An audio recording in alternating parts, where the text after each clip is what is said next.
왜 도대체 윤 대통령이 계엄을 갑자기 발령을 한 거냐? 그동안 사실 다들 납득하기 힘들다 여기에 대해서 많이 설왕설래가 있었습니다.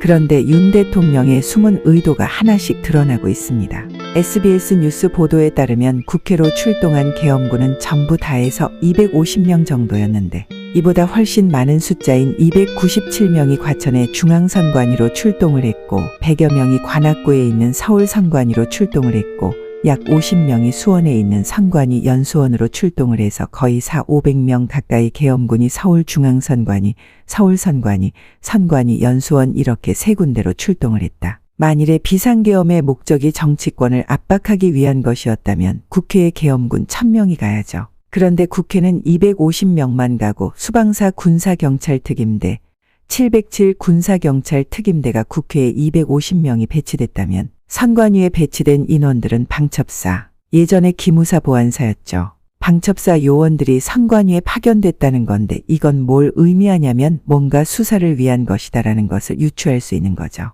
그리고 윤 대통령이 계엄령을 발령하고 1시간 후에서야 국회로 출발해라 라는 명령이 떨어져서 국회에 실제로 군인들이 도착한 것은 계엄령 발령 이후 거의 1시간 반 가까이가 지나서부터 국회에 도착을 한 거예요. 그런데 반면에 선관위에는 계엄령을 발령한 지 2분 만에 일단 10여 명이 먼저 도착을 했고 그 다음에 100여 명이 도착했고 그 다음에 계엄군이 300명, 경찰이 100명 이렇게 중앙선관위에 도착해가지고 중앙선관위를 장악하고 했다는 거예요. 그런데 CBS 노컷 뉴스에 따르면 맨 처음에 배치된 10명이 정확하게 정보관리국으로 갔다고 해요. 아마 사이버 수사를 하는 요원들이 아닌가 추측되는데 10명이 정보관리국으로 도착했다. 정보관리국을 갔다? 이건 무엇을 뜻할까요? 왜 이런 걸 할까요? 경찰과 검찰이 선관위에 대해서 압수수색을 하겠다고 해서 검찰의 수사를 맡겨도 검찰이 선관위에다 압수수색을 하겠다고 해도 영장이 발부가 안 됩니다. 왜냐하면 구조상 그래요. 선관위와 법원은 한 몸이나 비슷해요. 모든 선관위에 그리고 각 지역 선관위의 선관위원장은 각 지방 법원의 부장판사들이고 도별로 있는 지방선관위의 선관위원장은 각급 법원장이 겸직하거든요. 그리고 중앙선관위의 선관위원장은 대법관이 겸직을 하도록 돼 있어요. 지금 중앙선관위 위원장 후 대법관입니다. 대법관이면서 중앙선관위의 수장이고 각 지방 선관위의 선관위원장들은 해당 지방 법원장들입니다. 그러니까 법원과 사실상 한 몸이라고 해도 아예 말이 안 된다고는 할 수 없을 정도예요. 그러니까 검찰이 선관위 사무총장 사무차장이 그 자녀들을 불법 채용한 사건을 구속영장을 청구해도 전부 기각이 되잖아요. 그렇기 때문에 정상적인 검찰의 수사 방식대로 구속 압수수색 영장 발부해봤자 압수수색 영장도 기각이 될 것이다라는 이런 생각을 한 거라고 볼 수 있어요. 그래서 왜 계엄이라는 방법을 통할 수밖에 없었느냐라는 의문으로 다시 돌아가서 생각해보면 계엄령이 내려지면 계엄법 재구조에 따라 압수수색 영장이나 구속영장이나 이런 것들을 통하지 않더라도 체포구금이나 압수수색이 가능합니다. 그래서 감히 추측해보자면 윤석열 대통령은 부정선거 의혹을 수사하기 위해 선관위를 압수수색하기 위해 계엄령을 발령한 것이 아닌가라는 추정을 해보게 되네요. 계엄군 선관위에 파견된 계엄군들은 방첩사 요원들이었고 선관위 고위 간부들도 전부 출입도 맡고 현재까지 떠도는 얘기에 의하면 국회에 파견된 특임대는 전혀 무장을 하지 않고 총은 있지만 실탄은 장전하지 않았고 수방사령관이 테이저 건이나 아니면 고무탄이라도 가져가야 되는 거 아닌가라고 했는데도 불구하고 계엄사령관이 그냥 빈 총 가지고 가라 했다는 겁니다. 그래서 폭력 사태라고 할 만한 것들이 전혀 발생을 하지 않았잖아요. 반면 선관위에 파견됐던 계엄군들은 무장 상태였다는 얘기가 들릴 정도로 선관위에 계엄군이 집중했던 것이 아닌가라는 해석을 해볼 수 있겠네요. 그래서 이 선관위 내에서 과연 무엇을 했느냐? SBS 단독 보도를 보면 김용현 국방부 장관이 선관위 부정선거 의혹을 수사하기 위해서 선관위의 계엄군이 이런 말을 했습니다. 여기에 대해 부정선거는 어떤 의혹이냐라는 물음에 자세한 얘기는 나중에 하자는 취지로 대답했어요. 그리고 계엄령이 발령되면 합동수사본부가 설치가 되는데 합동수사본부는 방첩사령관이 합동수사본부장을 겸직하도록 돼 있습니다.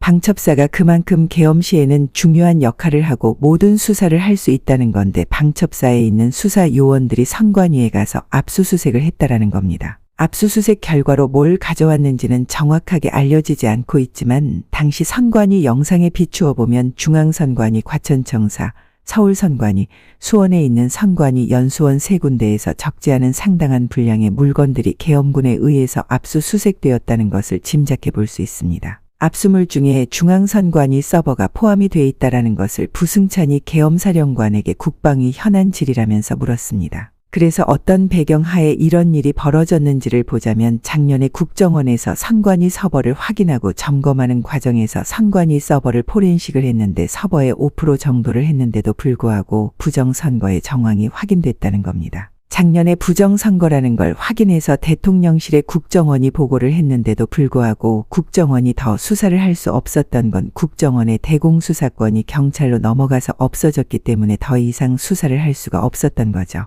그래서 검찰로 이관을 했어야 되는데 해봤자 어차피 압수수색을 해서 확인을 해야 되는데 압수수색 영장을 받기가 굉장히 어려울 것이다라는 판단을 하지 않았을까 싶습니다. 그리고 작년 10월 10일에 합동보안 점검 결과 국정원이 선관위 서버가 북한 해킹에 굉장히 취약하고 해킹된 것 같다는 내용의 발표를 했었습니다. 근데 그때 부정선거에 관한 부분은 빼고 발표했다라는 거죠. 그래서 중앙선관위 관악청사 계엄군 10명, 수원에 있는 선관위 선거 연수원에도 계엄군 130명, 경찰 100명이 진입하고 중앙선관위 과천청사에는 계엄군 300명과 경찰 100명이 전부 선관위에 진입했다는 사실은 선관위를 압수수색하는 것이 계엄령의 주된 목적이 아닌가 이렇게 해석이 가능하게 됩니다. 그래서 지금까지 내용을 종합해보면 국정원이 작년에 보안 점검을 통해서 선관위 서버의 5% 정도를 포렌식하는 과정에서 부정선거의 증거를 확실하게 잡았는데 그동안 공개하지 않고 있다가 계엄군의 압수수색을 통해 선관위 서버를 전부 확보한 것으로 보여지고 그리고 압수물 분석을 통해 부정선거를 본격적으로 수사할 것으로 추정됩니다. 계엄령이 발령됐으면 사실 상식적으로는 방송사 먼저 장악하는 것이 최우선이죠.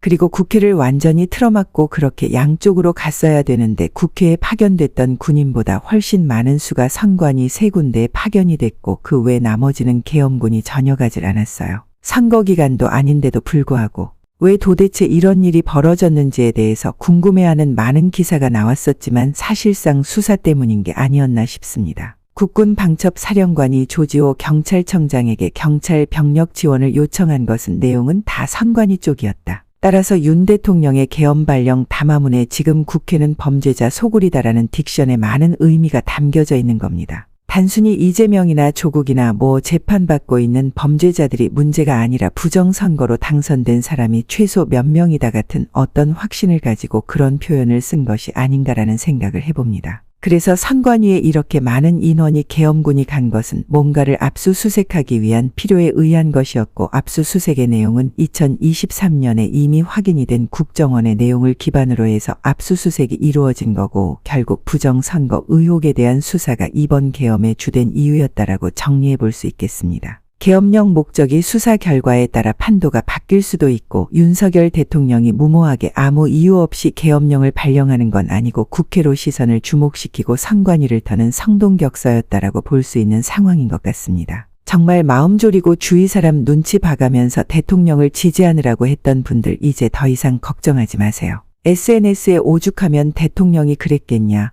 윤석열 대통령을 지킵시다 라는 문구를 당당하게 올리시기 바랍니다. 이렇게 해서 여론을 바꿔나가고 탄핵만 기각시키면 단순히 이재명이나 조국이 구속되냐 정도의 문제가 아니라 범죄자 소굴이 된 국회 그리고 파렴치한 부정선거에 기반해서 지금까지 왔다 이런 것들이 백일화에 드러나는 결과가 될 것입니다. 이건 결국은 중국과 북한이 배경에 있다는 걸 윤 대통령도 정확하게 알고 있는 거죠. 여러분들 절대 흔들리지 마시고 대통령을 지키면 판을 바꿀 것이다라는 기대를 가지시기 바랍니다. 윤석열 대통령의 계엄이 헛되지 않도록 우리가 대통령을 지키고 또 그리고 이 의혹들을 다 밝혀낼 수 있도록 해야겠습니다. 이 영상을 주변 분들께 공유해 주세요. 투표지를 분류할 때 전자개표기와 연결되어 있는 노트북 화면에서는 투표지가 한 장씩 스캔됨을 확인할 수 있는데요. 무작위로 섞여 있는 투표지에서 한 후보의 표만 계속 나올 수는 없으므로 정상적인 상황이라면 기표도장이 이렇게 왔다 갔다 해야 됩니다. 그런데 잠시 후 민주당 후보의 표만 계속 스캔되는 믿지 못할 광경이 목격됐습니다.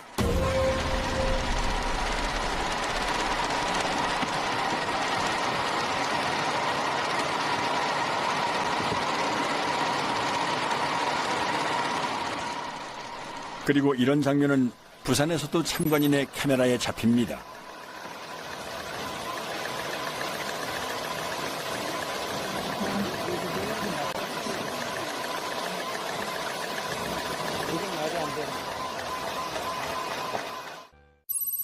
이 장면은 너무나 유명합니다.